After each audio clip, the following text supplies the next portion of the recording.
Kalau kita ngerasa bahwa hidup kita kayaknya lebih nyaman daripada teman kita yang ahli ibadah, jangan kegeeran. Jangan-jangan kita sedang diberikan nikmat biasa, sedangkan dia diberikan nikmat yang luar biasa. Apa nikmat luar biasa? Kenapa dia miskin terus? Karena Allah pengen dekat sama dia. Mungkin dengan miskin dia sering berdoa. Dengan dia sakit dia sering berdoa. Dengan dia dapat masalah terus dia sering berdoa. Sedangkan kita ketika dikasih solusi ke lapangan rezeki jarang berdoa. Ibadahnya nggak getol.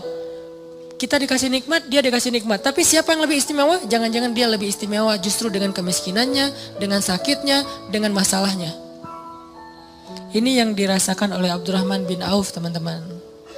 Ketika Abdurrahman bin Auf dihidangkan makanan yang sangat banyak oleh istri-istrinya, Abdurrahman malah nangis, bayangin. Jadi dikasih satu buffet, makanannya semuanya ada dessert, appetizer, main course kayak gitu semuanya lengkap. Pas dilihat sama Abdurrahman, nangis. Kalau kita ngeliat itu nangis karena nggak pernah makan seenak itu gitu ya. Ini nangis karena aduh kok gini-gini banget ya hidup saya kok nikmat banget sih. Akhirnya istrinya nanya kepada Abdurrahman, "Ma yubki kayak Abdurrahman. Kenapa kamu nangis wahai Abdurrahman bin Auf?" Kata Abdurrahman, "Bagaimana saya tidak nangis? Ada orang yang lebih soleh dari saya, hidupnya susah. Siapa dia? Hamzah dan Mus'ab bin Umair. Sampai keduanya ketika meninggal dalam perang Uhud, saking miskinnya nggak punya kain kafan. Satu-satunya kain kafan mereka selimut kecil yang kalau ditutup kepala kelihatan kaki. Ditutup kaki kelihatan kepala. Saking miskinnya gak punya apa-apa untuk dikafanin. Sedangkan saya yang amalnya sedikit Allah limpahkan nikmat yang sangat banyak. Saya jadi curiga kata Abdurrahman bin Auf. Curiga apa? Jangan-jangan mereka yang lebih soleh, kesolehan mereka itu dibalas oleh Allah nanti di akhirat. Makanya diirit di dunia. Sedangkan saya gak soleh-soleh amat. Ketidaksolehan saya itu dibalas di dunia. Terus dapat apa nanti saya di akhirat? Nangislah Abdurrahman bin Auf, gak jadi makan. Ini artinya orang kaya tapi gak GR. Kalau yang barusan kita baca di surah Al-Kahfi, orang kaya GR. Allah sayang banget ya sama saya. Nanti kalau saya meninggal pasti dikasih yang lebih banyak lagi. Ini teman-teman. Ternyata ukurannya biar kita gak GR itu adalah siapa yang paling dekat kepada Allah. Kalau ada orang kaya dengan kekayaannya rajin sedekah, kita harus acungkan jempol. Oh berarti dia dengan kekayaan itu makin soleh. Kalau kita dengan kekayaan rajin sedekah, rajin bantu orang lain, mudah-mudahan kita husnuzon di sini. Tapi kalau dengan kekayaan kita jadi lalai, jangan kegeeran. Di sini bukan bab husnuzon, tapi bab introspeksi diri. Jangan-jangan kita kena istijraj level 1 walaupun belum level 7. Kan biasanya kalau kita ngomongin tentang nikmat identik dengan syukur ya. Terus kalau ujian identik dengan sabar. Tapi nggak selalu kayak gitu keadaannya. Kadang-kadang nikmat itu bisa bikin kita GR. Ujian bisa bikin kita salah sangka kepada Allah Subhanahu wa taala. Seolah-olah Allah kalau kasih ujian itu kayak nggak suka sama kita. Padahal kadang Allah kalau kasih ujian itu tandanya masih perhatian sama kita. Kenapa atuh perhatiannya ngasih ujian? Bisa banyak banget alasannya, bisa pengen ngapusin dosa-dosa kita.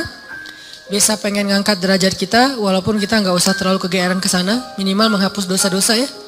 Bisa juga emang mungkin hanya dengan cara dikasih ujian kita rajin beribadah. Dan itu kita banget kayaknya tuh. Kalau lagi banyak masalah, tahajudnya rajin. Mendekati ujian nasional, tahajud nggak tinggal selama sebulan. Hari ujian nasional terakhir, malamnya udah nggak tahajud lagi. Kan kita banget nih. Nah orang yang tipenya kayak gini kadang emang cara untuk biar dekat ke Allah emang dikasih ujian. Makanya jangan jadi tipe kayak gitu. Walaupun ada orang lain yang soleh tapi tetap dikasih ujian. Kenapa? Karena Allah Subhanahu wa taala benar-benar pengen lebih dekat sama dia. Makanya Nabi bilang asyadun nas balaan al-anbiya summas solehin.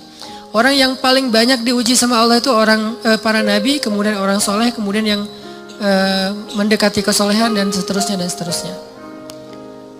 Ternyata kadang ketika kita dikasih nikmat, kita tuh jadi kegeeran. Jangan-jangan ternyata nikmat itu bukan sebuah anugerah, justru nikmat itu adalah sebuah istidraj. Gimana kita ngebedain anugerah sama istidraj? Indikatornya sederhana. Seperti apa hubungan kita dengan Allah lewat nikmat itu. Kalau nikmat itu menjauhkan kita dari Allah dan makin nikmat makin jauh, biasa-biasa aja, lempeng dalam urusan agama, berarti nikmat itu adalah istidraj. Kalau nikmat itu bikin kita makin bersyukur, bentuk syukurnya bisa makin dekat ke Allah dalam bentuk ibadah, bisa juga makin banyak manfaatnya ke orang lain dengan berbagi, berarti nikmat itu adalah anugerah. Dua-duanya nikmat, karena dua-duanya dinikmati. Tapi ada anugerah, fadl, ada juga istidraj. Atau kadang-kadang kegeeran kita kasus yang lain, misalnya gini, kayak dalam keluarga ya, dalam keluarga kita berdoa nih, berdoa, ya Allah mudahkanlah rezeki saya, keluarga saya, pasangan saya, kayak gitu-gitu. Atau anak kita sakit, terus kita berdoa, ya Allah sembuhkanlah anak saya. Yang berdoa malam itu bukan cuma kita loh. Orang tua kita berdoa, pasangan kita berdoa. Kadang sampai pembantu juga berdoa. Tiba-tiba Allah kasih kita nikmat lewat doa ini. Misalnya anak sembuh, misalnya kita lulus ujian, misalnya dapat kerjaan. Terus kita tiba-tiba kegeeran. Ya doa saya diijabah banget ya. Di sini nih kegeerannya nih. Apa ini enggak husnuzon Ustaz? Husnuzonnya kalau Allah maha baik ya. Mau mengijabah doa orang yang tidak layak diijabah. Ini husnuzon. Kalau kegeeran, ya alhamdulillah saya orangnya layak diijabah doa ya. Doa saya itu cepat banget diijabah. Lu baru semalam doa, hari ini udah ijabah. Kalau yang diomongin adalah kitanya, itu kegeeran. Kalau yang diomongin adalah kebesaran Allahnya, itu namanya husnuzon, bagian dari tahadus bin ni'mah. Wa amma bi ni'mati rabbika fahaddis. Yang dibicarain tuh bukan kita, tapi Allahnya. Atau kalau mau lebih nggak GR lagi, kita berhusnuzonnya bukan cuma ke Allah. Allah maha baik plus, oh ini kayaknya ada doa di dalam keluarga saya nih yang diijabah oleh Allah. Bisa doa ibu, bisa doa ayah, bisa doa pasangan, bisa doa bahkan pembantu yang kita nggak tahu diam-diam dia mendoakan kita. Jadi bukan kitanya yang hebat, yang keren, yang soleh, tapi ada orang lain di sekeliling kita yang soleh kemudian mendoakan sehingga memudahkan urusan kita. Sama kayak dalam dakwah, misalnya saya dengan teman-teman bikin pemuda hijrah nih.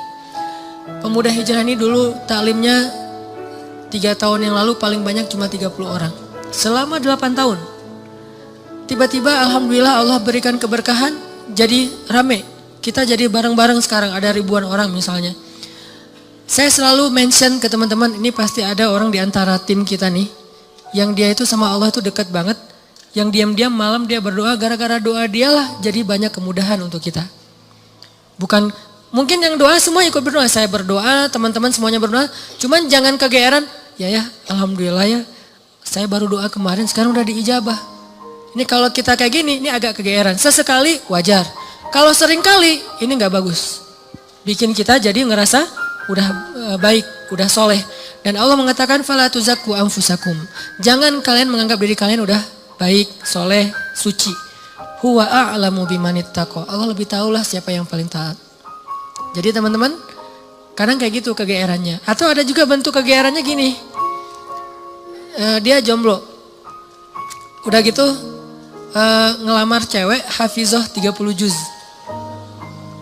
Dia tuh belum bisa baca Quran, baru hijrah, tapi diberikan istri hafizah 30 juz. Atau sebaliknya, dia cewek baru berhijab banget, diberikan suami hafiz 30 juz. Udah gitu dia kegeeran. Wah, berarti saya udah pantas buat dia nih. Atau dia pantas buat saya. Enggak, jangan-jangan Allah sengaja ngasih kita pasangan yang soleh banget karena cuma dia yang bisa menghijrahkan kita dan memperbaiki kita. Kalau dikasih yang tanggung-tanggung ntar lepas lagi nih. Makanya dikasih yang gak tanggung-tanggung. Sekalian aja yang paling soleh, yang paling taat, yang paling berwawasan agama luas sehingga kita disuruh belajar ke dia. Bisa kayak gitu. Padahal yang datang ke dia itu banyak. Ada yang sama-sama hafiz. Kenapa yang lebih baik dari kita hafiz gak diterima? Karena udah sama-sama soleh. Terus siapa lagi yang perlu diperbaiki kan? Bisa jadi kita justru ketemu dengan orang yang keren. Karena Allah pengen memperbaiki kita dengan orang itu, lewat orang itu. Ini biar kita gak kegeeran. Ustadz kenapa sih harus gitu-gitu amat? Karena itulah sifat orang yang beriman.